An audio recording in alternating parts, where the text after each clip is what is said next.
Hello everyone, welcome back in my menstrual hygiene series.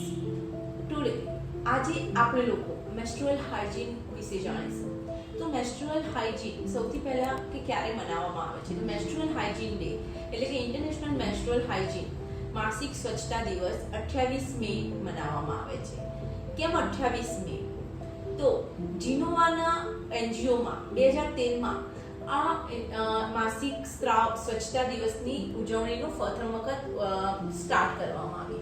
એને પાછળનો ઉદ્દેશ એ હતો કે બહુ બધી આપણે સમાજની સ્ત્રીઓમાં બહુ શરમ છે, એ લોકો બહુ બધી વસ્તુ એકબીજા સાથે ડિસ્કસ નથી કરી શકતા કે સમાજમાં ખુલ્લેઆમ આ વિશે બતાવી નથી શકતા માસિક વિશે. તો એ બધામાં ટેબુ અને સ્ટિગ્માને દૂર કરવા માટે આ માસિક સ્વચ્છતા દિવસ ઉજવવામાં આવે છે.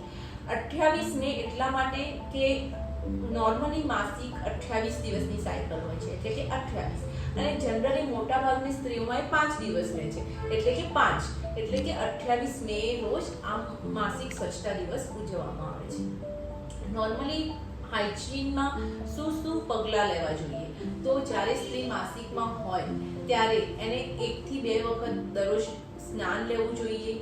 ખુલ્લા કપડાં પહેરવાના હોય, કોટનના કપડાં પહેરવા બહુ વધારે સારા છે. એના સિવાય દર 6 થી 8 કલાકે જે પણ પ્રોડક્ટ એ લોકો વાપરતા હોય મેન્સીસ માટે એને બદલવી બહુ જરૂરી છે. જેવી રીતે તમે મેન્સ્ટ્રુઅલ કપ વાપરો છો તો દર 6 થી 8 કલાકે એને બદલો.